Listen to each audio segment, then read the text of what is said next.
कौशल किशोर भगवान सियावर रामचंद्र की कृतस्वस्तेन मात्रा पित्रा दशरथेन च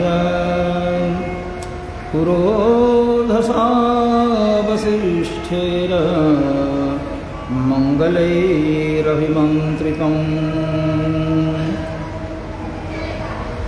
सपुत्रं वृद्धुपाघ्राय राजा दशरथस्तदा ददौ कुशपुत्राय सुप्रीतेनान्तरात्मना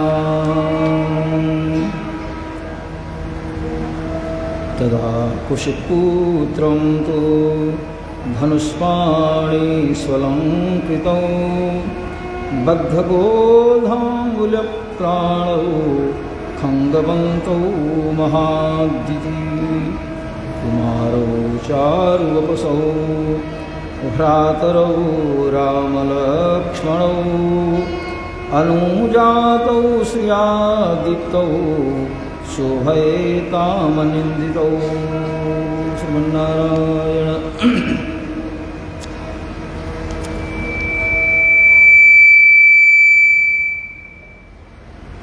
कौशल्यानंदवर्धन भगवान श्री राम की महती कृपा से इस स्थल पर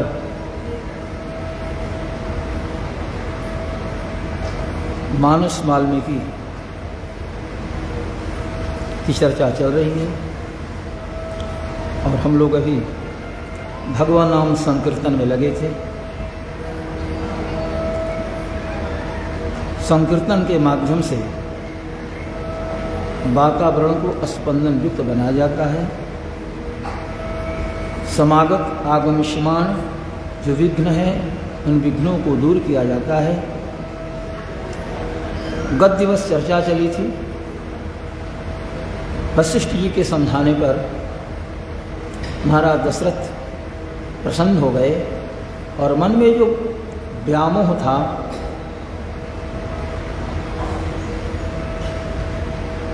पुत्र के प्रति एक आकर्षण था, राम तत्व को ठीक ढंग से न जानने के कारण राम राक्षसों के साथ युद्ध नहीं कर सकते, ये मन में जो एक भय व्याप्त हो गया था। स्वयं यद्यपि दशरथ रावण से बलवान थे और दशरथ के पास कितना बल था, कितनी शक्ति थी, इसका कहीं वर्णन ही नहीं आया। माने कितना बल था इसका अंदाजा शास्त्रकारों ने नहीं लगाया है। लेकिन स्वयं भीत हो गए। रावण के सहयोगी सुबाहु मारीच वो तो बड़े मायावी हैं। सुंद की पत्नी ताड़का उससे उत्पन्न है। उनकी माया के सामने और उनके पास जो बल है, शक्ति है, कोई मनुष्य टिकेगा? स्वयं बोध नहीं। जैसे हनुमान जी महाराज को शाप मिला था, जब तक आपको आपके बल के संबंध में कोई याद नहीं दिलाएगा तब तक आप भूले रहेंगे, अपना कर्तृत्व व्यक्तित्व से अपरिचित रहेंगे। मुझे यह करना है, मेरे अंदर इतना बल है, और बाद में यदि कोई याद दिला दे तो पुनः आपको शक्ति का प्रबोध हो जाएगा। हुआ भी ऐसा ही, जानते आप हैं। महाराज दशरथ इतने समर्थ हैं, इतने विज्ञ हैं और इतने शक्तिशाली हैं, क्या कहना। अभी महाराज दशरथ ने स्पष्ट शब्दों में जवाब दे दिया कि नहीं, किसी स्थिति में अपने पुत्र को आपके साथ नहीं लगा सकता। विश्वामित्र को कुपित होना पड़ा। ये सब प्रसंग आपने गत दिवस श्रवण किया। महाराज दशरथ के पास कितना बल है उसके संबंध में एक छोटी बात बताऊं, फिर आगे की चर्चा चलेगी। अभी तो यह संदर्भ है, वो प्रसन्न होकर के पुत्र को बुलाते हैं और प्रशिष्ट बदन हो गए। बदन माने कुछ लोग समझते हैं बदन माने शरीर, लेकिन बदन माने होता है वस्तुतः मुख। मुख कहते हैं बदन को। वक्त्रस्या वदनम तुंडम आननम लपनम मुखम। वक्त्र, वदन, तुंड, आनन, लपन, आस और मुख, ये सब मुख के पर्यायवाची शब्द हैं। गजानन, आनन, दशानन, 10 मुख। इसलिए वदन माने प्रहिष्ट, वदन माने प्रसन्न मुख। पहले मुख मलान था, लेकिन वशिष्ठ जी की सात्विक बातें सुनकर के राम तत्व का ज्ञान जब वशिष्ठ जी ने अपने शिष्य को कराया तो दशरथ जी के अंदर उल्लास छा गया और ये लगा कि मेरे पुत्र को ये महानुभाव अर्थात विश्वामित्र जी यशस्वी बनाएंगे और तीनों लोकों में इनकी ख्याति फैला देंगे। ये तभी संभव है जब मैं राम को विश्वामित्र जी के साथ लगा दूं। गुरुदेव ने स्पष्ट शब्दों में सारी बातें बता दी तो प्रसन्न हो गए। इतना विश्वास था अपने आचार्य पर। और देखिए आचार्य का काम ही कुछ ऐसा होता है। रावण का अत्याचार हो रहा है, समर्थ दशरथ थे, उधर जनक जी भी समर्थ थे, लेकिन जनक जी निश्चिंत हैं कि रावण का मेरे नगर पर कोई आक्रमण नहीं हो रहा है, अन्य जगह क्या हो रहा है मैं उसकी चिंता क्यों करूं। तो भौगोलिक स्थिति पर चिंतन करेंगे तो अयोध्या और जनकपुर में ज़्यादा दूरी नहीं। इधर महाराज दशरथ भी निश्चिंत थे, रावण दंडकारण्य पर तो कब्जा कर ही लिया था, बक्सर तक उसके सिद्धाश्रम तक उसके सहयोगी आ गए, यज्ञों में विघ्न कर रहे हैं। राजा का काम होता है सारी प्रजाओं पर ध्यान देना। प्रजा यदि दुख में है तो राजा स्वयं सुखी नहीं रह सकता। सो नृप अवश्य नरक अधिकारी, जा सुराज प्रिय प्रजा दुखारी। तो जिसके राज्य में प्रजा दुखी हो वो राजा तो नरकगामी होता है। महाराज चक्रवर्ती थे, पृथ्वी पर पूरा उनका आधिपत्य था। तो रावण के अत्याचार से ऋषि महर्षियों को सुरक्षित रखना ये महाराज दशरथ का काम था। ये दशरथ जी का कर्तव्य था कि कहाँ यज्ञ हो रहा है, कहाँ अनुष्ठान हो रहा है और राक्षस लोग क्या विघ्न कर रहे हैं। राजा का दायित्व था वो समाचार लेते, अपने सहयोगियों को भेजते, लेकिन ये काम उन्होंने नहीं किया। उनको लगा ये 1.5 योजन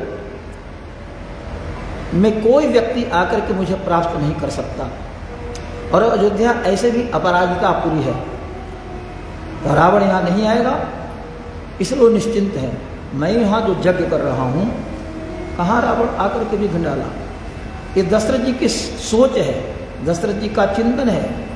हमने अश्वमेध यज्ञ के लिए घोड़ा छोड़ा, रावण ने विघ्न नहीं डाला। फिर हमने पुत्रष्ठित यज्ञ किया, उसमें भी रावण ने विघ्न नहीं डाला। तो अन्य जगह क्या हो रहा है इस बात से वो निश्चिंत थे, जबकि ये राजा का धर्म नहीं है। तो जो राजा नहीं करे वो संत करते हैं, और राजाओं को भी सन्मार्ग पर लाने का काम महात्माओं का होता है, विरक्त महात्माओं का होता है, त्यागियों का होता है। जो परिवार में लगे हुए लोग हैं, स्त्री पुत्र परिवार वगैरह, कहाँ तक आगे बढ़ सकते, चिंतन की एक सीमा उनकी होती है। लेकिन जो सर्वात्मा त्याग कर देते हैं, विरक्त हो जाते हैं, उनका चिंतन थोड़ा ज़्यादा उन्नत हो जाता है। विश्वामित्र के भी कितने पुत्र थे, स्वयं राजा थे, लेकिन आज वो त्यागी हैं, तपस्वी हैं, तपोधन हैं, शक्ति के पुंज हैं, ब्रह्म ज्ञानी हैं, ब्रह्मविद हैं, ब्राह्मण हैं, ब्रह्मर्षि हैं, सारे गुण विश्वामित्र के अंदर हैं।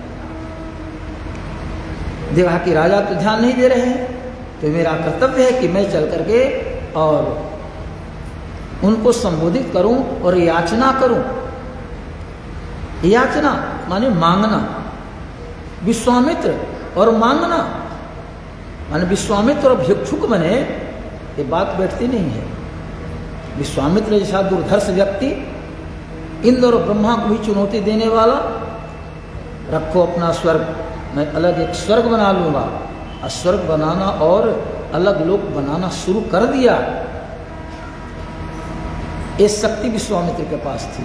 असो विश्वामित्र याचक बन के, भिक्षुक बन करके और दशरथ के पास जा रहे हैं कि मैं याचना करने आया हूं। याचक विश्वामित्र, आहा, लेकिन हुआ ऐसा, इसके पीछे क्या है? समाज कल्याण, समाज के लोगों का कल्याण हो। ये एक व्यक्ति को नम्र होना पड़े, एक व्यक्ति को झुकना पड़े, एक संत महात्मा को याचक बन करके और परमात्मा के लिए याचना करनी पड़े, तो उसमें कहीं कोई दोष नहीं है। इसलिए यज्ञानुष्ठान चलते रहा, ऋषियों कहा आप लोग कार्य करते रहे और मैं जाता हूँ भिक्षुक बनकर। विश्वामित्र राजा स्वयं रहे, ब्रह्मर्षि, राजर्षि, तेजस्वी, सब गुण उनके अंदर, लेकिन याचक बन गए। मूल तत्व है समाज की रक्षा, समाज का कल्याण कैसे हो, इस संत महात्माओं के हृदय में बात रहती है। आकर के जब उन्होंने कहा तो समझने के लिए राजा तैयार नहीं, तो थोड़ा कुपित होना पड़ा। साम, दाम, दंड, भेद, ये सब नीतियां हैं, तो स्वयं राजा रहे हैं, इसलिए उन्होंने उन्हें नीतियों का भी आश्रय ग्रहण किया। तो यहाँ तो ज़्यादा क्रोध नहीं करना था, केवल यह प्रदर्शित करना था कि महाराज आपकी बातों से मैं प्रसन्न नहीं हूँ। वो तो जान रहे थे कि मेरे जैसे तपोधन वशिष्ठ यहाँ हैं, तो वशिष्ठ के रहते मेरी बात अन्यथा नहीं हो सकती। और महाराज स्वयं वशिष्ठ पर इतना विश्वास करते हैं कि वशिष्ठ जी कह देंगे कि राम को दे देना है, तो फिर ननु नच न करेंगे। ये विश्वामित्र को विश्वास था, पूरा विश्वास था। इसलिए वशिष्ठ जी ने भी वो बात कही उनके संबंध में जो अन्य लोग नहीं कह सकते, और विश्वामित्र जी ने भी वही बात कही जो अन्य लोगों के मुंह से नहीं निकल सकता। अन्य लोग बोल ही नहीं सकते, उतना चिंतन ही नहीं है, राम तत्व को ज्ञाता नहीं है। लेकिन विश्वामित्र ने इस तथ्य को समझा है, इसलिए गौरव के साथ कहते हैं। एक होता है कि ऐसे कुछ कह देना, एक होता है उत्तम पुरुष का व्यवहार कर रहे हैं। ऋषियों ने ऐसा कहा है सो नहीं, मैं जानता हूँ, विद ज्ञाने धातु, वेद्मि अहम वेद्मि, मैं जानता हूँ, ठीक ढंग से मुझे बोध है। अहम वेद्मि महात्मानम राम सत्य पराक्रमम। राम कौन है, राम तत्व क्या है, क्यों उनका वैकुंठ से यहाँ पर आगमन हुआ है, इन सारी बातों को मैं जानता हूँ। ये है स्वाभिमान। स्वाभिमान जैसे अस प्रभु मेरे मन में ये अभिमान रहे, अभिमान का स्वाभिमान कि मैं रघुपति का सेवक हूँ और रघुपति श्री राम जी हमारे स्वामी हैं। ये मन से अभिमान कभी जाए। रघुपति पति मोरे अस अभिमान, अभिमान का मतलब स्वाभिमान, गौरव। अस अभिमान जाई नहीं भोरे, मैं से वक रघुपति पति मोरे। सबको होना चाहिए। हम भगवान के भक्त हैं, हम आश्रम में जाते हैं, हमें मौका मिल रहा है कथा श्रवण करने का, भगवान का प्रसाद मिलता है वो मुख में डालने का, भगवान का श्री पादोदक तीर्थ मिलता है सम्मानपूर्वक, विद्यार्थी लाकर देते हैं और तीर्थ में ग्रहण करता हूँ। अकाल मृत्यु हरणम सर्वव्याधि विनाशनम विष्णु पादोदकम पीत्वा पुनर्जन्म न विद्यते। एक गौरव होना चाहिए। भगवान ने अवसर दिया है, इस अवसर का सदुपयोग करना है। तो विश्वामित्र जी कह रहे हैं कि मैं जानता हूं। तो हमने जो बात कही पूर्व में असभिमान ऋषि की ही बात है ना, तो मैं जानता हूं कि राम कौन है। और इसके अलावा महातेजस्वी वशिष्ठ जी, वशिष्ठ जी के अलावा अन्य भी कुछ ऐसे तपस्वी हैं जो श्री राम को जानते हैं कि राम कौन है। ऐसा नहीं कह दिया कि बस दो ही जानते हैं। मैं तो ठीक ढंग से जानता हूं, हम वेद में वशिष्ठ भी जानते हैं, महातेजस्वी वशिष्ठ भी राम तत्व के ज्ञाता हैं, और अन्य भी कुछ ऐसे ऋषि महर्षि हैं, तपस्वी हैं, जैसे वाल्मीकि थे, अगस्त्य हैं, ये सब सुतीक्ष्ण हैं, इस राम तत्व को जानते थे। इसलिए ये नहीं कह दिया, विराम नहीं तो कर दिया, लेकिन वहाँ दो का नाम लेते हैं। अहम वेद्मि महात्मानं रामं सत्यपराक्रमं वसिष्ठोऽपि महातेजा ये चे में तपति स्थिता, ये चे में तपसि स्थिता। अन्य तपस्वी लोग भी राम तत्व को जानते हैं। राजन, आप नहीं बोलते हो, अफसोस है, इस ढंग से इनको कहना पड़ा। और आगे चल करके वशिष्ठ जी ने इनका समर्थन किया। एष विग्रहवान धर्म, आपने सुना है, एष वीर्यवतांबरः, एष विद्याधिको लोके तपसश्च परायणम्। विश्वामित्र जैसा तपस्वी साधक, इनके पास राम रहेंगे तो कि राक्षस अहित कर दे, महाराज स्वप्न में भी मत सोचिए।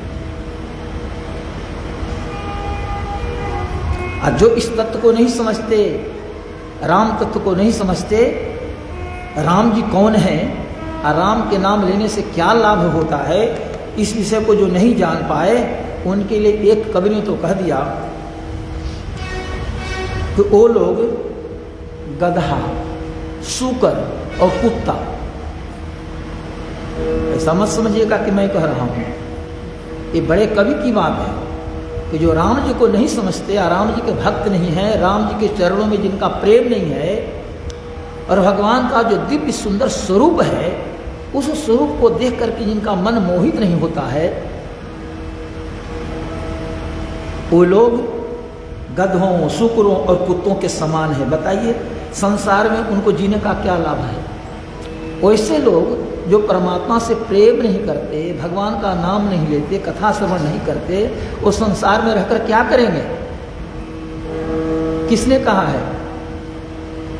आज की बात नहीं, 450 वर्ष पहले की बात है।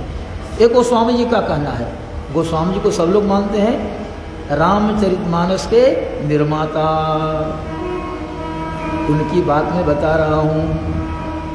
जन्मते ही उन्होंने कहा था राम, इसलिए नाम हो गया था राम बोला। कथा तो प्रसिद्ध है कि उनके रामायण की रक्षा करने के लिए श्री राम और लक्ष्मण दोनों पहरा देते थे। तो गोस्वामी जी का संकेत है कि ऐसे परमात्मा के चरणों में जिसका प्रेम नहीं हुआ, वो इन निम्न जीवों से गया गुजरा है, संसार में रहकर क्या करेगा। पदकंजनि मंजुबनी पनहि धनुहि सर पंकज पानी लिए, लरिका संग खेलत डोलत है, सरजू तट चौहट हाट हिए, तुलसी असबालक सो नहीं नेहु, कहा जग जोग समाधि किए, नर वेखर सूकर स्वान समान, नर वेखर सूकर स्वान समान, कहो जग में फल कौन जिए। ओ नर इन जीवों के समान है, और संसार में रहकर के दोनों शाम 2-2 किलो प्रसाद खाएंगे, भात खाएंगे, 20-20 को रोटियां खा जाएंगे, आधा किलो साग खा जाएंगे, एक घड़ा पानी पिएंगे, उससे क्या लाभ है?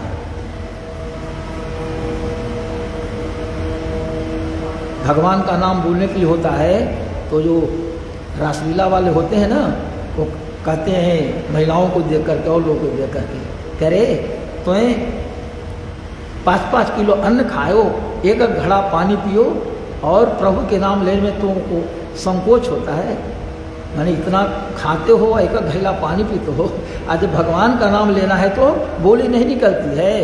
इसलिए जब जयकारी हो या भगवान के नाम लेने की बात आए तो जोर से लोग बोले, बोले सियावर रामचंद्र।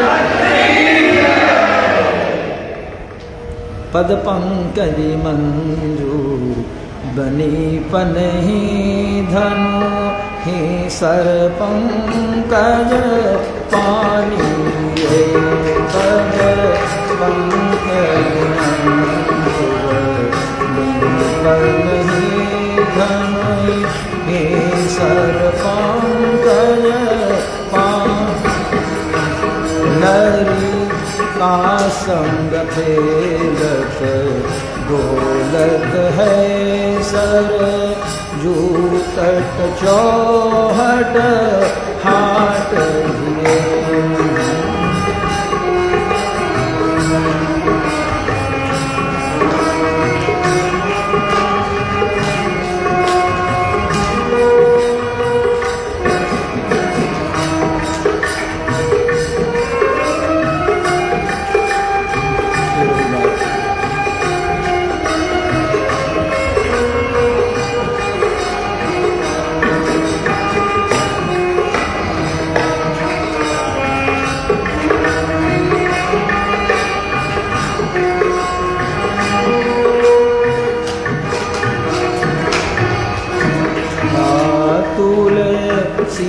असवालत सो नहीं नेहु का, हाजत जोग समाधि किए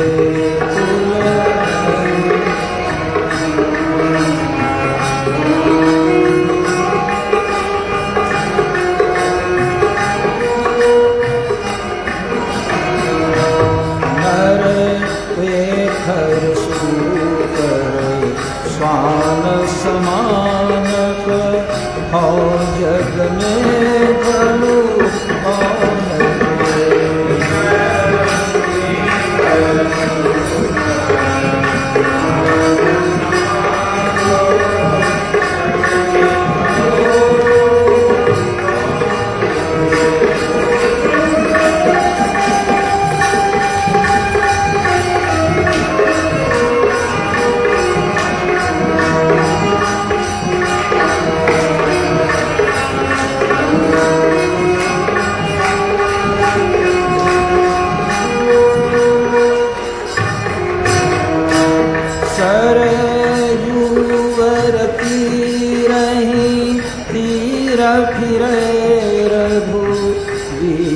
सखायरु वीर सबई।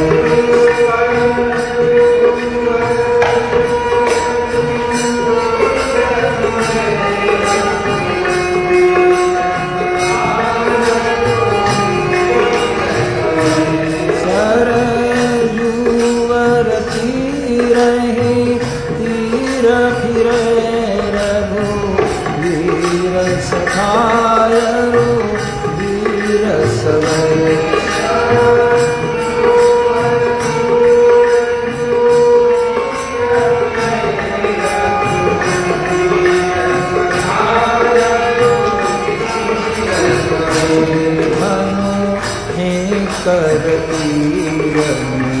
संगत से कटी तीकट पूरन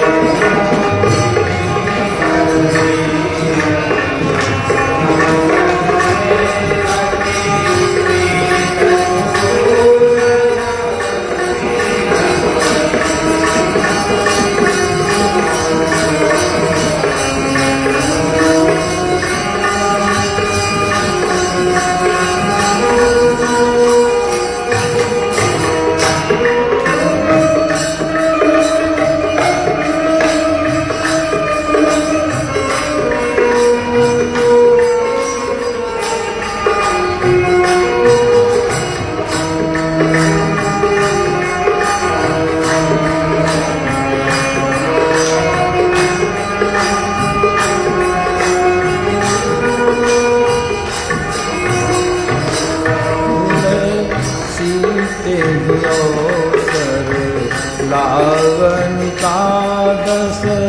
शारुनती नई ससवै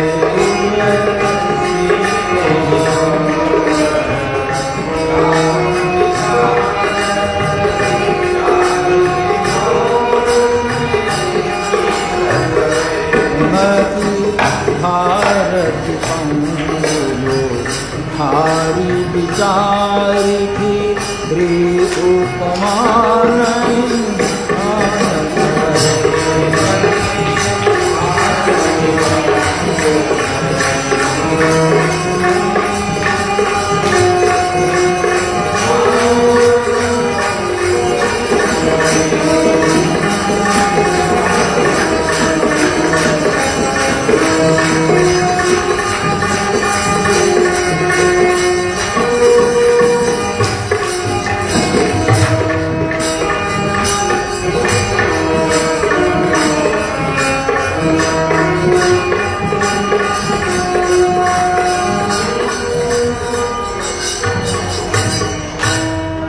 सभी पंक्तियों का एक ही अभिप्राय है कि भगवान का जो सौंदर्य है, माधुर्य है, औदार्य है, ओजस्विता है, वात्सल्य है, शील है, इन पर जो नहीं रिझ जाए।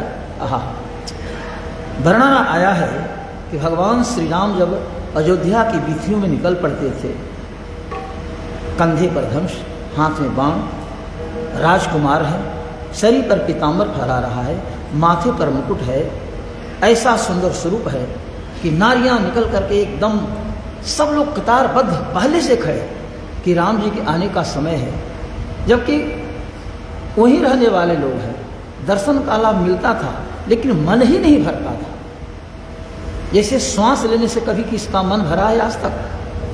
कोई बोले तो कि श्वास लेने से मन भर गया, और आधा घंटा हमने देखा कि रोज श्वास लेते ही हैं तो छोड़ो आधा घंटा श्वास नहीं लेंगे। कोई बतावे तो आधा घंटा तो बहुत होता है, 2 मिनट से ज़्यादा कोई नहीं टिक सकता है ना। तो श्वास से कभी किसी का पेट नहीं भरा। अन्न से पेट भर जाए, पानी से भर जाए, प्रसाद से भर जाए, लेकिन श्वास से कभी मन नहीं भरता। आज जिस समय श्वास से मन भर गया तो घर वाले कहेंगे कि ये शरीर नहीं सब है, जल्दी बाहर निकालो, गाड़ी पर ला देंगे और कहीं और भेज देंगे, है ना। और वहाँ ले जाकर भी मन में संतोष नहीं होगा। शरीर को रखेंगे तो दुर्गंध आएगी, तो लकड़ी लाओ, ये लोग तुरंत दाह संस्कार कर करके अका बोलते हैं। उस समय लोग राम नाम को याद करते हैं।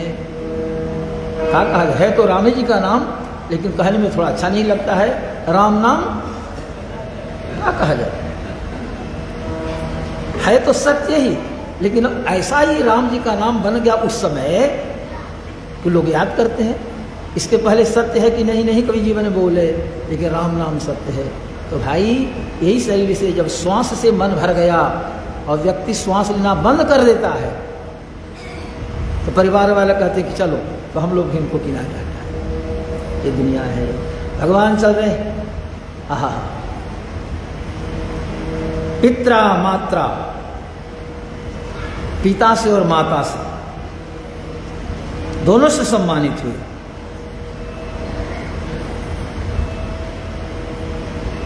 दशरथ ने माथा सूंघ करके और विश्वामित्र जी को सौंप दिया।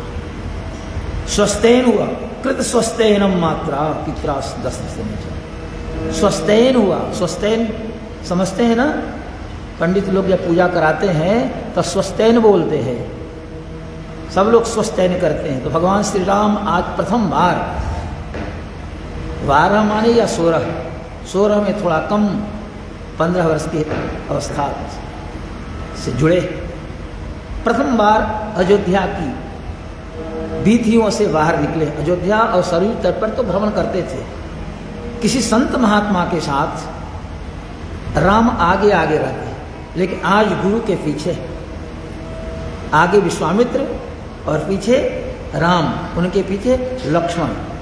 क्या स्वरूप है, लग रहा है कि 3 फण वाला एक नाग है। वो 3 फण कौन है?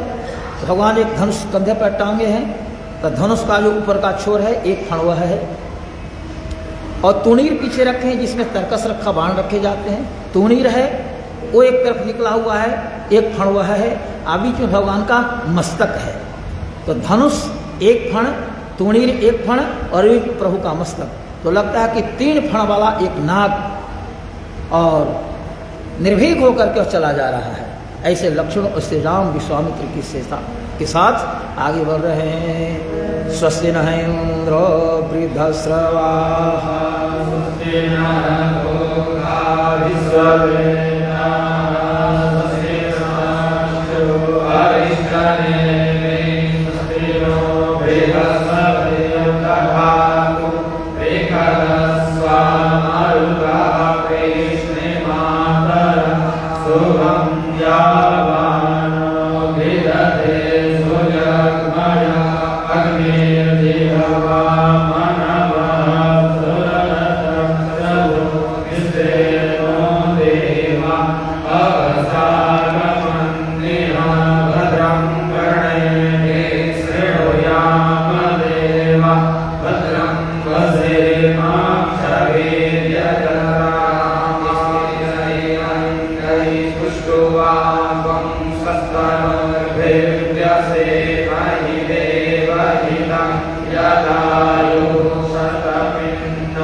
देव शांतिरंतरिक्षं शांति पृथ्वी शांतिरंतरिक्षं शांति।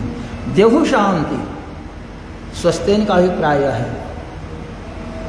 अंतरिक्ष में भी शांति हो, व्योम दिशाओं में भी शांति हो, सब जगह शांति। शांतिरेव शांति सामा शांतिरेधि सुशांतिर्भवतु। भगवान की प्रथम यात्रा हो रही है, अतः यात्रा काल में मंगल में जो ही वस्तुएं अर्पित की जा सकती हैं, दुर्वा दल, हरिद्रा, दही, अक्षत, लावा, ये सब मंगल कारक हैं। कोई महिला अपने काम के लिए पानी ला रही है, घड़ा में जल लिए है घर में भोजन बनाने के लिए, अन्यार्थम आनीय कुंभोदकवत। वो महिला आपकी यात्रा हो रही है ये समझ कर के घड़ा में पानी भर करके आपके सामने से नहीं गुजर रही है, उसे अपने घर में भोजन बनाना है। पहले लोग कुआं से दूर से पानी लाते थे, तो वो महिला भी यदि घड़े में पानी लेकर के माथे पर या कंधे पर आपके सामने से गुजर गई, आपकी यात्रा मंगलमय हो गई। दूसरे की गाय है, वो चर रही है और आप निकले, वो गाय आपके दाहिने से होकर गुजर गई, समझिए कि आपकी यात्रा अच्छी है। कोई प्रसन्न बच्चा सामने आ गया हंसता हुआ, वही मंगल कारक है। और यदि सब भी जा रहा हो, लाश जा रही हो और लोग रुदन नहीं कर रहे हों, वो भी मंगलमय है। अब ऐसे तो दूब, अक्षत, लावा इत्यादि का प्रोक्षण छिड़कना ये सब मंगल कारक है। तो जो भी संभव था भगवान श्री राम के लिए अयोध्यावासियों ने किया, विशेष करके माता पिता इस कार्य में सक्रिय हुए, गुरु के साथ इनकी यात्रा हुई। अब विश्वामित्र जी को तो कहना ही क्या है, याचक बन के गए और याचना पूरी हो गई, अर्थात जो चाहिए था वो मिल गया, बड़े प्रसन्न हैं। असुर समूह सतावहि मोहि अमय जाचन आयो नृपतोहि। विश्वामित्र ने कहा था अनुज समेत देहु रघुनाथा निश्चर बध में हो वसनाथा। इनकी बात मान ली गई और महाराज दशरथ ने सुपुर्द कर दिया। अब यहाँ से चले गए, चले 1.5 ओजन अर्थात 6 कोस चले सरजू के तट पर। भगवान श्री राम को ध्यान आ रहा है, आहा अयोध्या में मैं रहता था, आज गुरुदेव के साथ यात्रा हो रही है। बाहर निकलने का कम राजकुमार थे, राजपुरुष थे, जब चाहें तब कहीं निकल जाएं, ऐसा संभव नहीं था। निकलते थे तो सेनाएं साथ हैं, अंगरक्षक हैं, सब लोग हैं। राम निकल रहे हैं, चक्रवर्ती महाराज दशरथ हैं, वो भी इंद्र जिनके मित्र हैं, क्या कहने की बात है। लेकिन आज सारी वो व्यवस्था पीछे रह गई, क्योंकि आचार्य परंपरा है, आचार्य के साथ जा रहे हैं। कब्र में तलवार लटक रही है और गोध, जिसे मनरगो कहते हैं, उसके चमड़े का भगवान हाथ में दस्ता पहने हैं। हाँ, गोह के चमड़े का दस्ता पहने हाथ में, तलवार लटक रही है, कंधे पर धनुष है, तोणीर है, और बड़ा ढंग से दोनों भाई अपने आचार के साथ आगे बढ़ रहे हैं। 6 कोप गए। वाल्मीकि के अनुसार विश्वामित्र जी को लगा महाराज दशरथ ने त्याग किया, जो हो, लेकिन त्याग किया, तो अब मुझे भी कुछ त्याग करना चाहिए। इस क्रम में श्री राम से उन्होंने कहा, लक्ष्मण से नहीं, यहाँ केवल श्री राम की चर्चा वाल्मीकि रामायण में है। रामभद्र, आप आज सरजू के जल में आचमन करें और मैं आपको दिव्य विद्या प्रदान करने वाला हूँ, बलाति बला विद्या। इस विद्या के ग्रहण करने के बाद न भूख लगती है, न प्यास लगती है, शत्रु किसी परिस्थिति में धोखा देकर हानि नहीं पहुँचा सकता, कभी मन क्लांत नहीं होता, मन में अशांति नहीं आती। इसके इतने गुण हैं, उसका वर्णन नहीं किया जा सकता। और जानते हैं, इन दोनों विद्याओं को हमने अपने तपोबल से प्राप्त करने का प्रयास किया है। ये दोनों विद्याएं ब्रह्मा जी की कन्याएं हैं, सबों के पास नहीं रहती, मेरे पास है। अतः मैं इन दोनों विद्याओं को, बलाति बला विद्या को, क्या है, मंत्र समूह, वो विद्या है से मंत्र समूह, कई मंत्रों का समूह है। इसे विश्वामित्र जानते थे। उन्होंने कहा कि मैं तपोबल से इसे अर्जित किया है और मैं मान रहा हूं कि आप इसके वस्तुतः अधिकारी हैं। अतः अधिकारी मान करके, जान करके, और मैं आपको ये विद्या प्रदान कर रहा हूं। इस प्रकार से उन्होंने कहा।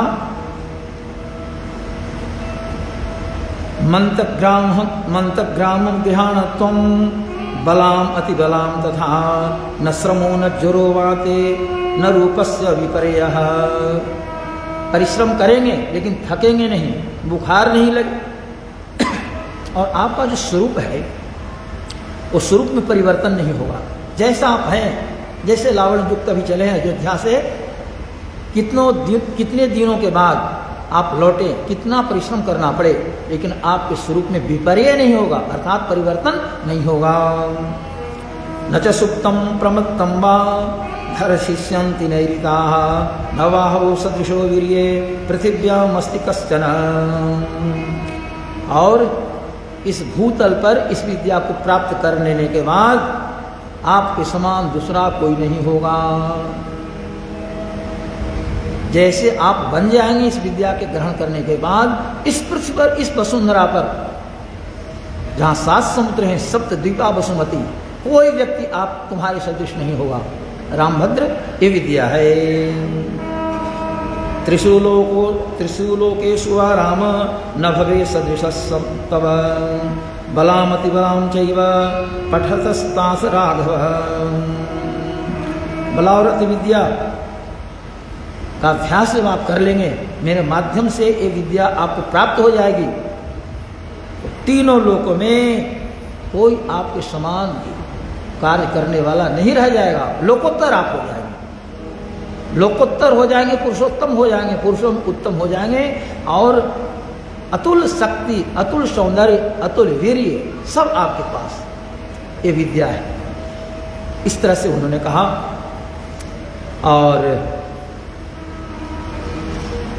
और भी आगे वर्णन आया है, समय ये लगता है, भूख प्यास नहीं।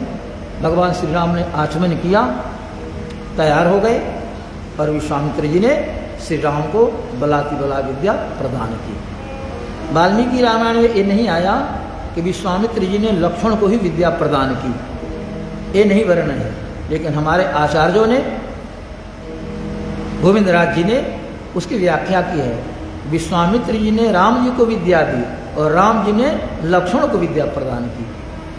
क्योंकि विद्या का एक क्रम है, विद्या का संक्रम शिष्योपशिष्य की परंपरा है।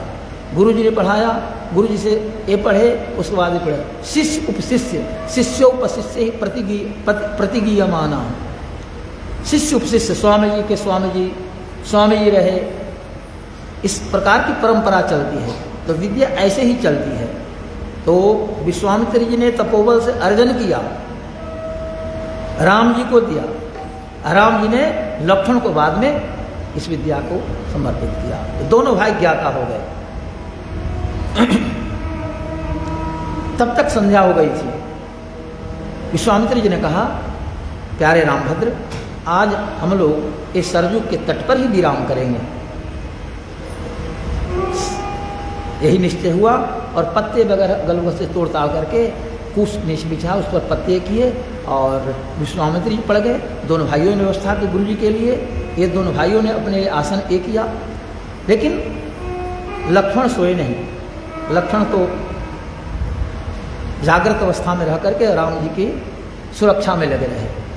इस तरह से प्रथम रात्रि सरयू की तट पर प्रातःकाल हुआ। विश्वामित्र जी जाग गए। विश्वामित्र जी ने देखा श्री राम अभी आराम कर रहे हैं, तो विश्वामित्र जी के मुख से निकला, कौसल्या सुप्रजा राम पूर्वा संध्या प्रवर्तते उत्तिष्ठ नरशार्दूल कर्तव्यम दैवमाहनिकम। ये श्लोक जो प्रतिदिन यहाँ होता है मंदिर में प्रातःकाल, ये वाल्मीकि रामायण का ही। ये विश्वामित्र के मुँह से शब्द निकले, नरश्रेष्ठ राम, तुम्हारे जैसे पुत्र को जन्म दे करके और कौशल्या वस्तुतः माँ बन गई। माँ का जो धर्म होता है इसका उसने निर्वहन किया। तुम्हारे जैसा सुयोग्य, लावण्य युक्त, सभी गुणों से परिपूर्ण पुत्र को जन्म दे करके और कौशल्या सुप्रजा अर्थात सुंदर प्रजनन करने वाली माँ बनी।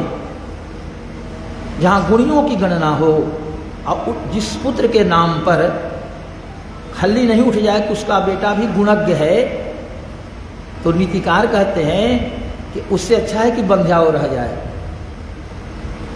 गुणियों की गणना के क्रम में जिसके पुत्र की चर्चा नहीं हो, तो फिर उससे अच्छा है कि पुत्र को जन्म ही नहीं दे। इसलिए सुप्रजा शब्द का प्रयोग किया। दशरथ का नाम नहीं लेते, कौशल्या सुप्रजा। ऐसे ही राम तत्व का ज्ञान माँ को भगवान ने कराया था बाल्यकाल में, आपने श्रवण किया। हे राम उठे, नर शार्दूल सिंह पुरुष, और अभी संध्या का समय, पूर्व में संध्या होने वाले अर्थात सूर्य उदय लेने वाले हैं। आज जागिए और प्रतिदिन दैव हानिकम, प्रतिदिन किया जाने वाला जो कार्य है, दैनंदिन माने प्रतिदिन किया जाने वाला कार्य, स्नान, संध्या बंदन, अगमर्षण इत्यादि, वो आप करें। इस प्रकार से गुरु जी ने आदेश दिया। गुरु के शब्द सुनते और श्री राम जी जागे, लक्ष्मण भी हो गए, सक्रिय हो गए, क्रियाक्रम से होकर के यात्रा हुई, चलने लगे। चलते चलते एक आश्रम के संग पहुँचे। दूर से ही लगा कि आश्रम है। लगभग संध्या की स्थिति आई, पैदल ही चलना था। उस आश्रम में रहने वाले ऋषि महर्षि थे, उन लोगों को अपने तपोबल से पता चल गया, पृथ्वी में जो एक चेतना जागृत हो रही है, पृथ्वी में एक दिव्यता की अनुभूति हो रही है। हम लोग जो बैठे हैं वो पृथ्वी नीचे से कुछ विशेष ऊर्जा संपन्न दिखाई दे रही है। लगता है कि विश्वामित्र जी श्री राम को लेकर के आ रहे हैं। ये पता था कि लाने गए हैं। तो ऋषि महर्षियों ने आश्रम की गतिविधि, अपने चित्त की वृत्ति से समझ लिया कि विश्वामित्र श्री राम लक्ष्मण के साथ आ रहे हैं। आश्रम से बाहर निकले, विश्वामित्र का सम्मान हुआ, दोनों भाइयों का सम्मान ऋषियों ने किया। आश्रम मिले गए, आसन पर बिठाया, अर्घ्यपात आचमन किया, बड़ा सम्मान किया। फल मूल आदि आए, सबों ने ग्रहण किया। रात्रि दूसरी रात्रि वहीं आश्रम में व्यतीत हुई। प्रातः काल हुआ, वहाँ से चले, गंगा नजदीक आई। गंगा पर पार करने की बात थी तो उन्हें ऋषियों ने ही एक नाव मंगवा दी और विश्वामित्र जी से कहा कि ये दो भाई और आप ये नाव पर चढ़ जाएं और गंगा पार कर जाएं। विश्वामित्र जी को बात अच्छी लगी तो तीनों को नाव से गंगा पार किए, आगे बढ़ते गए। एक ऐसा स्थान मिला, देखा कि स्थान तो बहुत सुंदर है, पवित्र है, हिंसक जीव हैं लेकिन संस्कार नहीं है, भय का वातावरण कुछ है।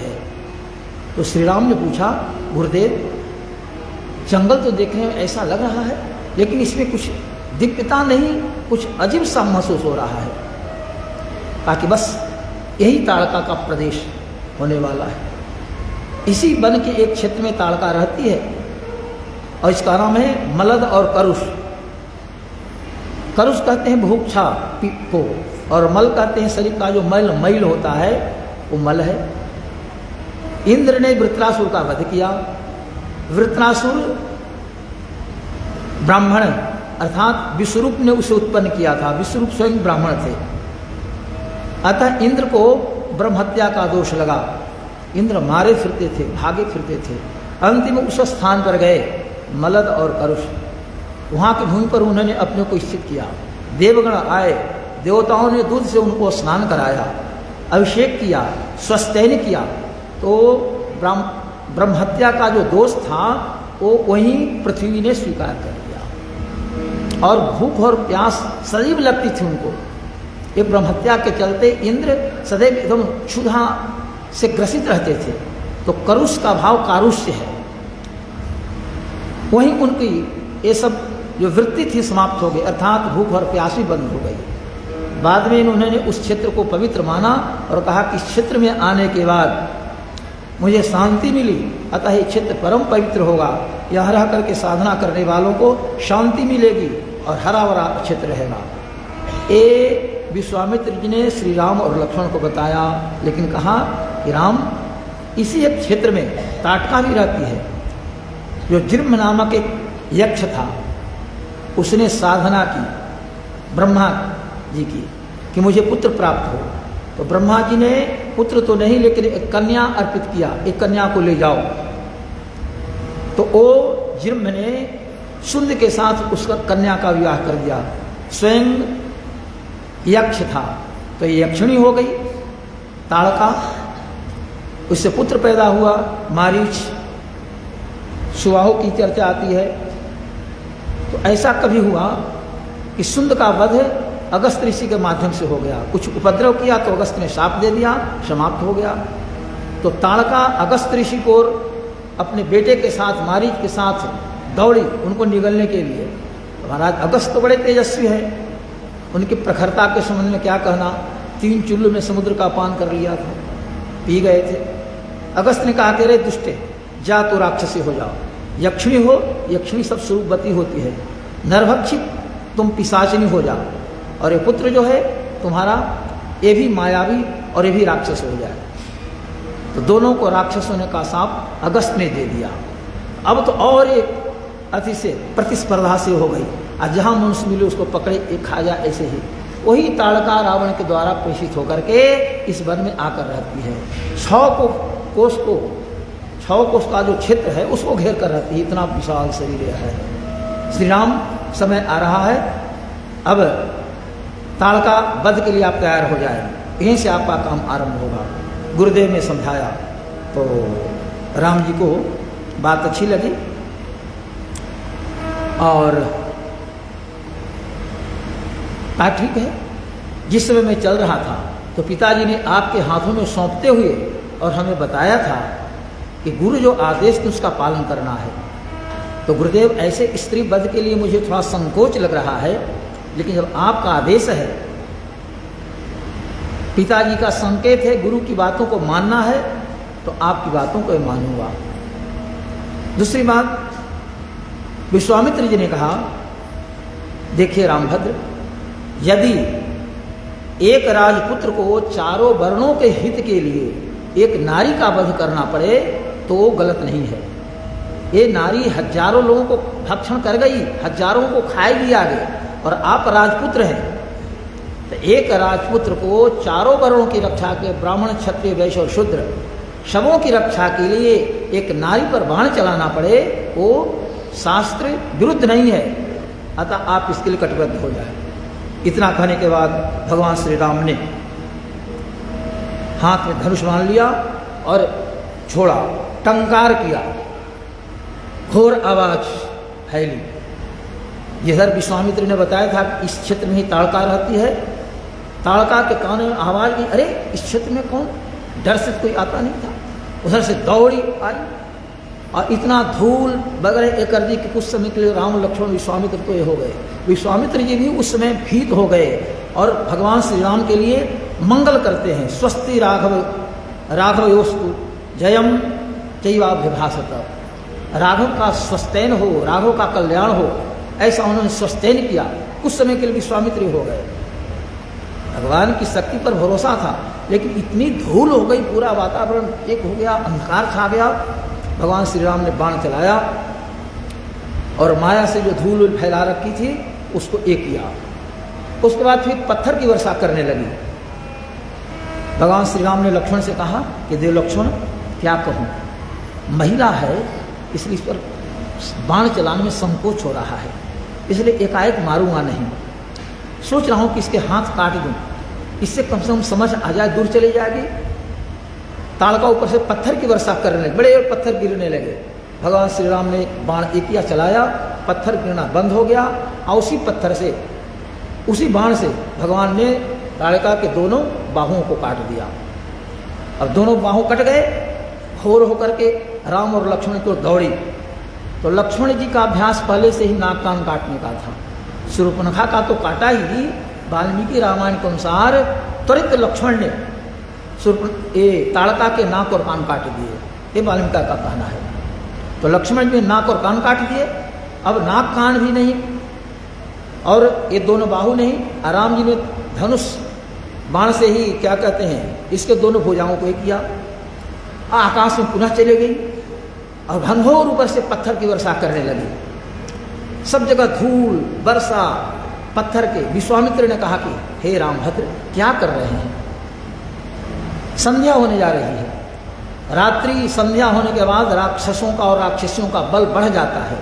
यदि संध्या हो गई तो मायावरी फिर पुनः नहीं मारी जाएगी, और आपके मन में कुछ संकोच है, स्त्री जान करके आप संकोच कर रहे हैं, ऐसा मत सोचिए। निरादेश है, आप पालन करें और इस राक्षसी पर दया न दिखाएं, इसका प्राण हरण करें। अब सचमुच में वाल्मीकि के अनुसार ऐसा है कि भगवान को संकोच हो रहा था, सोच रहे थे कि हाथ काट देने से, नाक काट कटने से कहीं भाग जाएगी, चली जाए।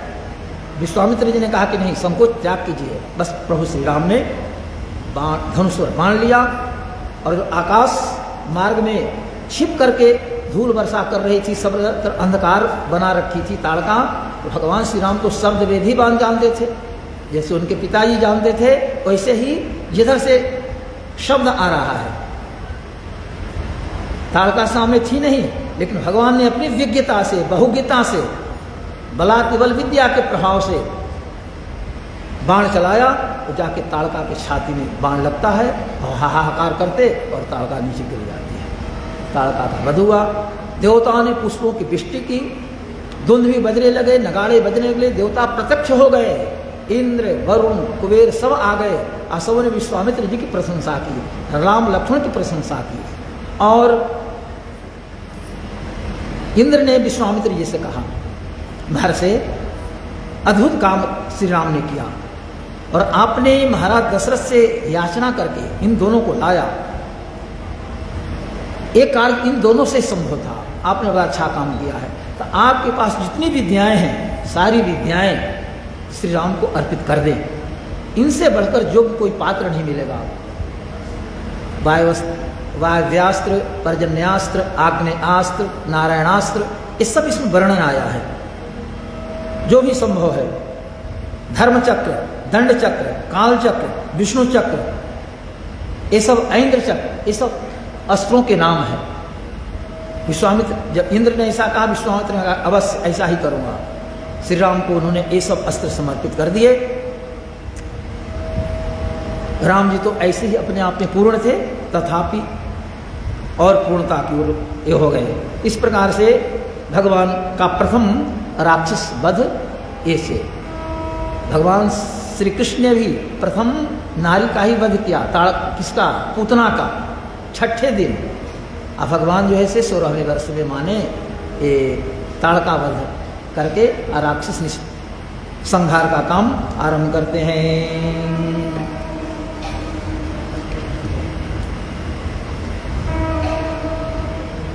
कहत ताड़का के शुवन है, मार शुबाहु, रावण को मामा लगे, समरगने नहीं काहूं। ताड़का जो है वो रावण की नानी लगती थी और मारी शुबाहु रावण के मामू थे। संबंध ऐसा ही था। ऋषिमुनि विप्रण को सदा रहत ताड़का देत, सदैव वो ऋषि मुनियों को कष्ट ही देते रहती थी। 10,000 गज मस्त बल नाम ताड़का है। 1,000 हाथी का बल, कहीं कहीं 10,000 हाथी का बल ताड़का के पास था, ये वर्णन आता है।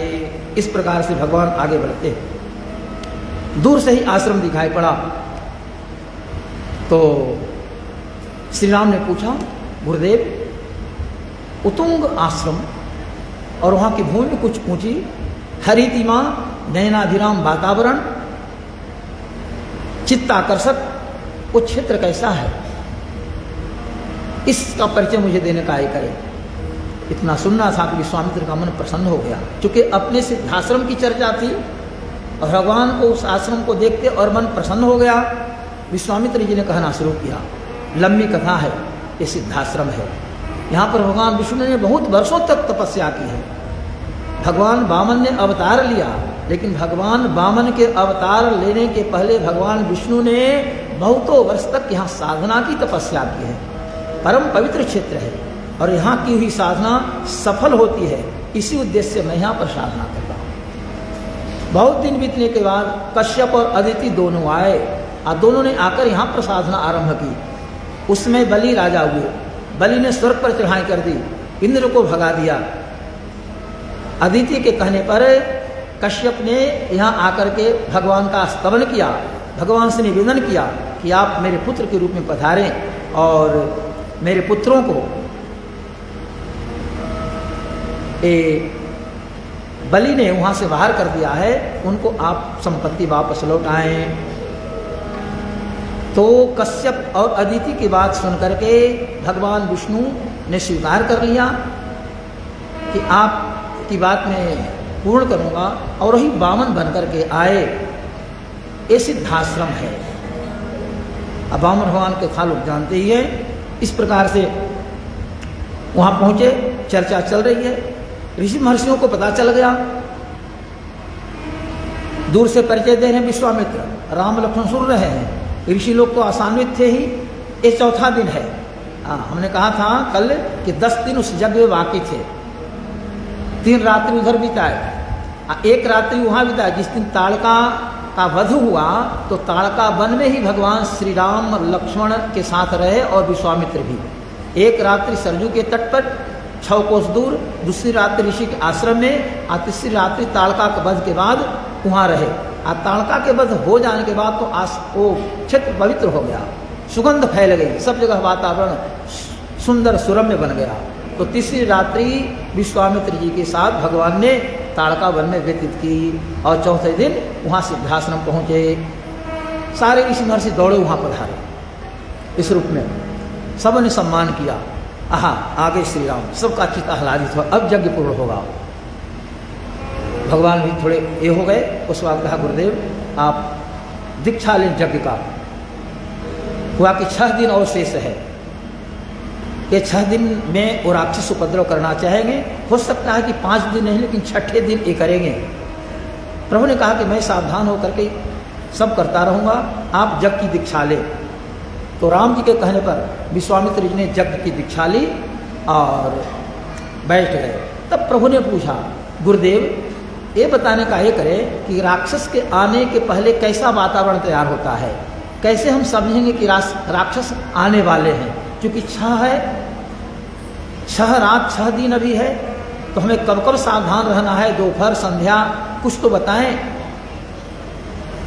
ऋषियों ने कहा कि अब कहाँ, विश्वामित्र जी ने तो दीक्षा ग्रहण कर ली, संकल्प ले लिया, तो यज्ञ की दीक्षा ग्रहण कर लेने के बाद विश्वामित्र जी अब एक शब्द नहीं बोलेंगे, 6 दिनों तक इनके मुख से कोई शब्द नहीं निकलेगा। अब जो भी उत्तर देना है हमें देना है। तो अन्य ऋषियों ने श्री राम के प्रश्नों का समाधान किया और बताया कि राक्षसों के आने का कोई ये नहीं है, लेकिन दक्षिण दिशा से आते हैं, दुर्गंध ऐसी फैल जाती है, और यदि हवन की तैयारी है, एकाएक वेदी पर आग उठ जाती है, हम लोग समझते कि राक्षस आने वाले हैं। इसलिए आपको सावधान होकर के और दोनों भाइयों को यज्ञ की रक्षा करनी है और अपने गुरु की रक्षा करनी है। 6 दिन और 6 रात्रि राम जी सावधान हो गए। और वाल्मीकि के अनुसार प्रभु श्री राम 6 रात्रि और 6 दिन लक्ष्मण के साथ न सोए, न कुछ मुंह में अन्न पानी डाला, निद्रा से दूर एकदम लगातार विश्वामित्र के इर्द गिर्द खड़े होकर के चतुर्थी दृष्टि होती थी, कब राक्षस आ जाए, किधर से आ जाए। 5 दिन बीता, नहीं कुछ हुआ, और 5वें दिन एकदम भगवान अहोरात्र दिन और रात्र धनुष बाण लिए खड़े हैं। ये धर्म की रक्षा है। रामो विग्रहवान धर्म, विश्वामित्र के सन्निकट में पहले गुरुदेव की रक्षा करनी है। 6ठे दिन जैसे यज्ञ आरंभ हुआ, एकाएक वेदी से आग उत्पन्न हो गई। ऋषि ने कहा कि बस ये राक्षस के आने का पूर्व सूचक है। और वेदियों पर आग, अन्य जो वेदियां थी उसमें भी इसी प्रकार का हुआ, कुछ वातावरण दूसरे दिन तैयार हुआ। तो कुछ ऋषि जो इधर रहते थे सामान पहुंचाने में राम और लक्ष्मण को सहयोग कर दिए, ये राक्षस आने वाले हैं। तब तक राम जी ने लक्ष्मण से कहा, लक्ष्मण देखो दक्षिण दिशा की ओर, उधर से धूल उड़ रही है और कुछ वातावरण ऐसा लग रहा है, ये राक्षस लगता है कि आने वाले हैं। और यज्ञशाला से भी कुछ ऐसा ही प्रतीत हो रहा है। इतना कहना था, तब तक देखा कि ऊपर रक्त की वर्षा होने लगी, खून की वर्षा हो रही है यज्ञशाला के इधर उधर। प्रभु श्री राम ने समझ लिया कि राक्षस आए, लेकिन दिखाई नहीं पड़ रहे हैं। लक्ष्मण से उन्होंने कहा कि मैं मानवास्त्र का प्रयोग करता हूँ, इसमें मारीच और सुबाहु दोनों है, तो मारीच को मारूंगा नहीं, मारीच को भी छोड़ देता हूँ। तो मानवास्त्र का उन्होंने प्रयोग किया और मानवास्त्र के बल पर और उसे 100 योजन दूर समुद्र किनारे फेंक दिया। दूसरे बार लक्ष्मण को कहा कि लक्ष्मण अब मैं आग्नेयास्त्र का प्रयोग करूंगा और सुबाहु को नष्ट करूंगा। तो सुबाहु को लक्ष्य लेकर के तब तक तो उधर से रक्त की वर्षा और ये सब गंदे पदार्थ की वर्षा वो लोग कर रहे थे। राम जी ने ये देखे और लक्ष्य भेद किया। सुबाहु का शरीर माने कितने खंडों में हो गया किसी को पता भी नहीं चला। ये आग्नेयास्त्र का प्रयोग का प्रभाव हुआ। शेष राक्षस तो लक्ष्मण ने भी समाप्त किया। राक्षसों की संख्या पर्याप्त थी, लेकिन 2 इसमें प्रधान थे, मारीच और सुबाहु। तो मारीच को भगवान ने आगे फेंका। उस पर गोविंद राज जी का कहना है कि मारीचस्य रक्षणम भावी कार्य निष्पादनार्थम। मारीच की भगवान ने जो रक्षा की है वो आगे काम होना है। मारीच को मृग बनना है, सीता जी के हरण में सहयोग भगवान को करना है। इसलिए अग्रिम कार्य सहयोगार्थम मारीचस्य रक्षणम जातम। मारीच का भगवान ने भी रक्षण किया कि आगे सहयोगी बने। इस प्रकार से विश्वामित्र जी का यज्ञ पूरा हुआ। विश्वामित्र जी उठे, श्री राम को उन्होंने गले लगा लिया, मस्तक सूंघा और कहा कि धन्य हो श्री राम, जिस उद्देश्य से हमने आपको यहाँ लाया उद्देश्य की पूर्ति हो गई, सारा विश्व शांत हो गया। अब आगे आपका काम ऐसे ही चले। इस प्रकार से ये वाल्मीकि की चर्चा है। नारायण। थोड़ी और मानस के अनुसार चर्चा करते हैं। मानस में तो गोस्वामी जी ने लिखा बस एक ही बाण राम जी ने चलाया, एक ही बाण में ताड़का का प्राण ले लिया। लेकिन वाल्मीकि में आया 3 बाणों का प्रयोग किया। पत्थर बरसाना किया तो एक हाथ से पहले उसके माया को दूर किया, दूसरे में पत्थर को बंद किया और हाथ काट डाले, तीसरे बाण से उसके छाती में मार करके प्राण हरण कर लिए।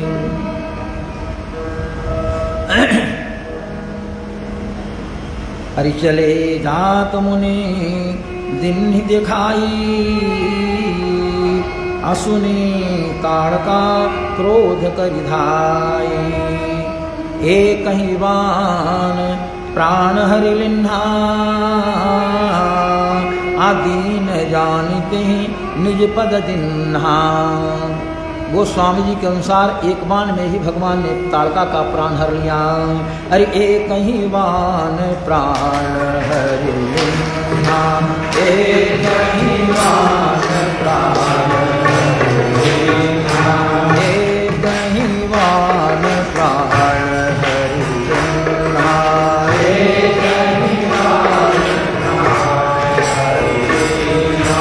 दीन जानते ही दीन जानते ही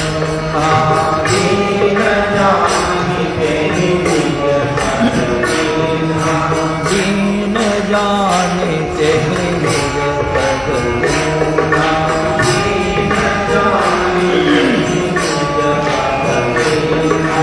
कवरि से निज नाथ ही जिय चिन्हे, कवरि से निज नाथ ही ज्ञान की कहूँ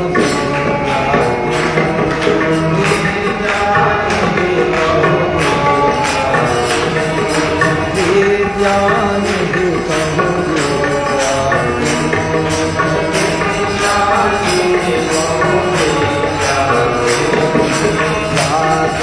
लागन शुभा पासा,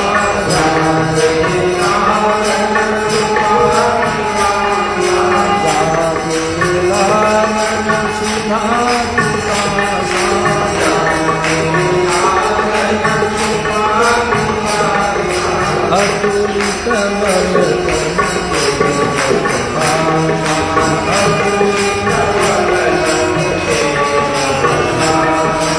अतुलित बल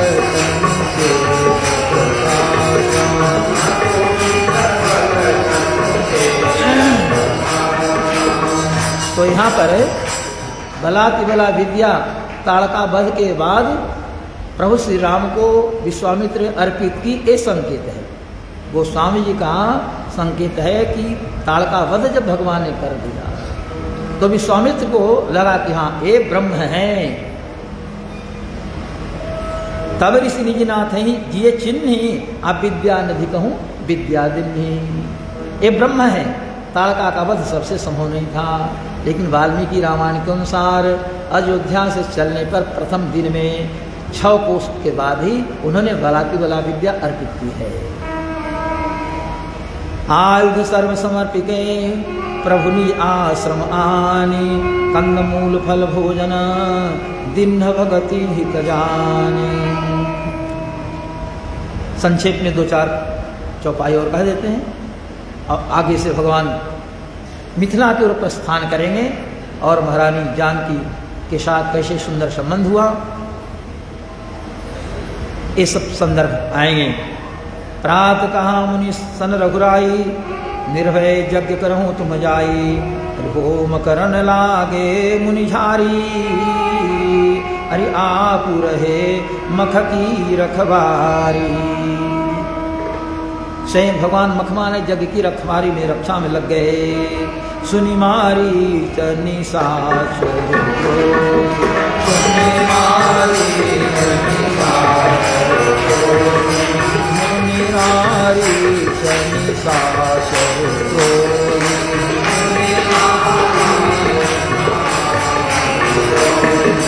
ले सहाय भावा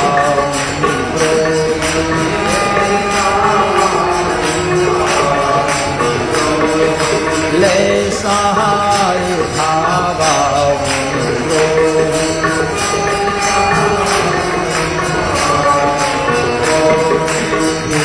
भगवान राम कहीं मारा, भगवान राम कहीं मारा, भगवान राम कहीं मारा, भगवान राम कहीं मारा। सत्य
बहुत सी बातें वो ये हुई है। वहाँ मानवास्त्र शब्द का प्रयोग वाल्मीकि के शब्दों में है, और यहाँ बिलु हर के अर्थात आगे का जो अंश होता है नुकीला, उसमें नहीं था कि जिससे उसको चोट पहुंचे और मृत्यु हो।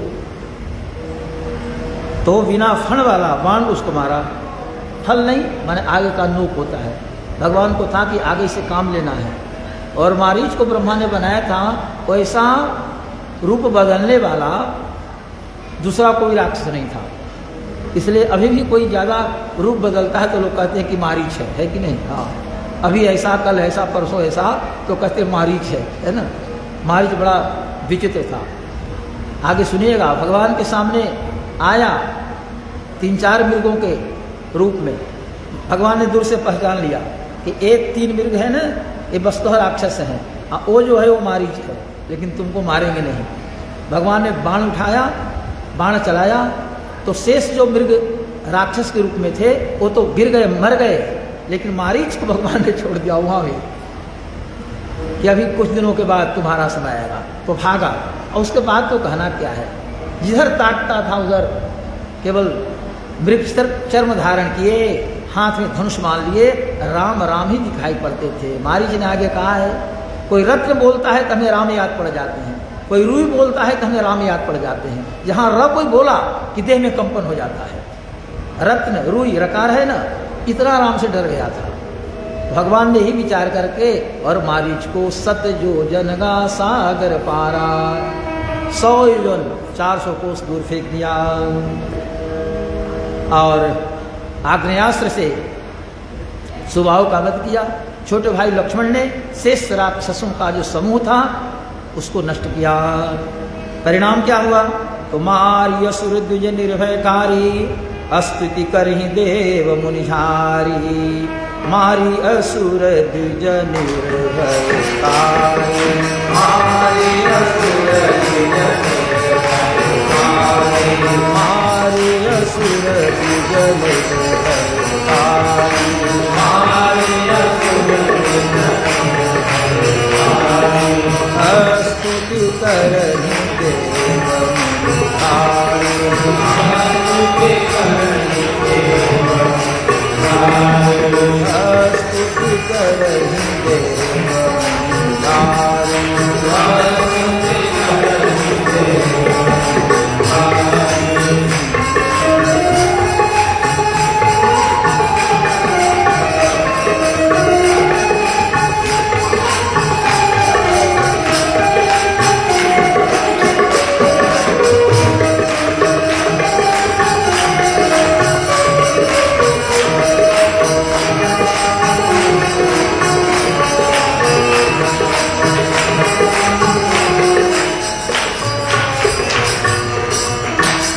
स्तुति करहि देव मुनिझारी। झारी माने समूह, सारे देवताओं के समूह, सभी देवताओं ने भगवान का स्तवन किया। काम अच्छा करेंगे तो प्रशंसा होगी। तो राम जी ने ऐसा सुंदर विशिष्ट कार्य किया कि सब लोग उनकी प्रशंसा करने, सब जय जय कर रहे। बोलिए सियावर रामचंद्र कौशल किशोर भगवान। तो सब लोगों ने जब स्तवन किया, सब लोग स्तुति कर रहे हैं, तो अब रात भर भगवान की स्तुति होती रहे। कल फिर हम लोग मिलेंगे। सीताराम सीताराम सीताराम सीताराम।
सीताराम सीताराम सीताराम कहिए सीताराम सीताराम सीताराम कहिए राही विधि राखे राम वाही विधि रहिए राही विधि राखे राम राही विधि राखे राम वाही विधि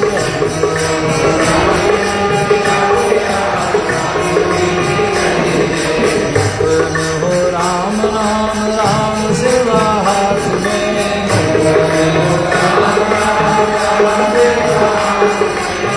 अकेला नहीं प्यारे राम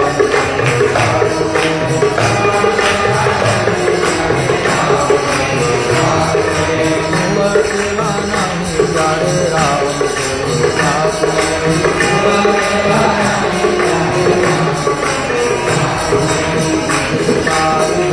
ज्ञान हानि लाभ सही है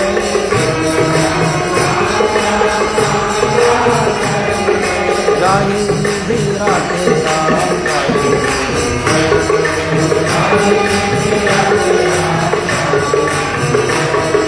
सीताराम सीताराम सीताराम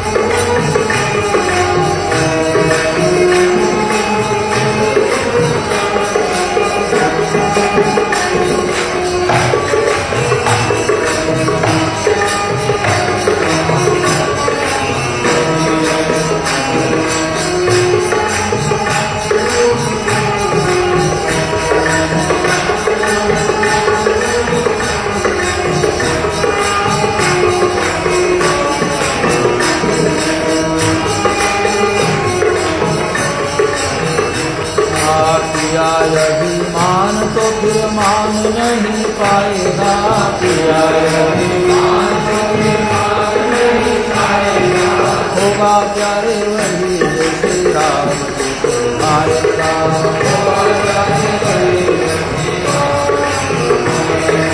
होगा प्यारे वही जो श्री राम को आएगा होगा प्यारे त्याग शुभ काम करते रहिए राही विधि राखे राम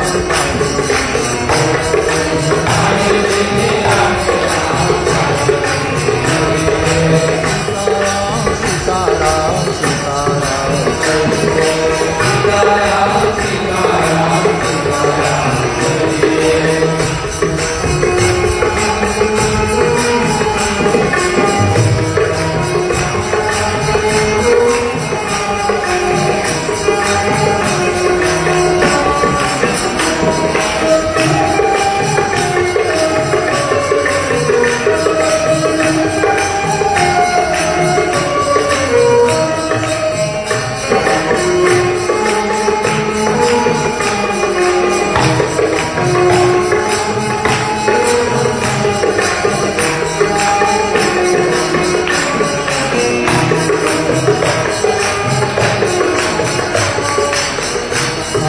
जिंदगी की जोर शौक हाथ बिना नाथ दे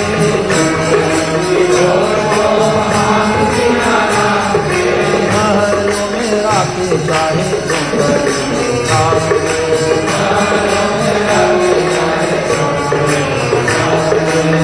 महलों में राखे चाहे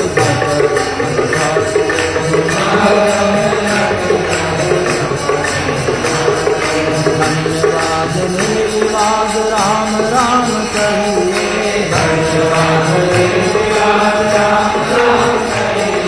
राही विधि राखे राम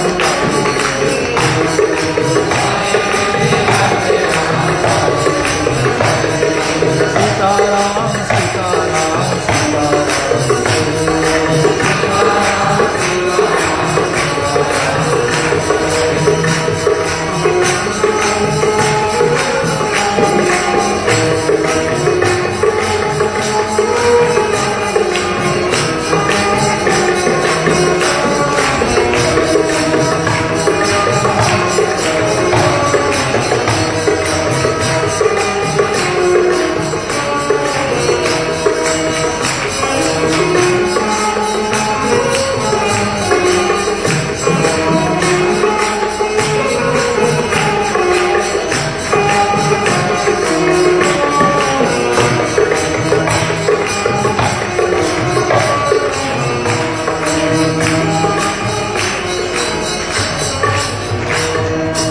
कौशल किशोर भगवान की सियावर रामचंद्र की श्री लक्ष्मी नारायण भगवान की श्री भाष्यकार रामानुज जी महाराज की ब्रह्मलीन पूज्यपाद स्वामी जी महाराज की सनातन धर्म की जय जय श्री स्वामी महाराज की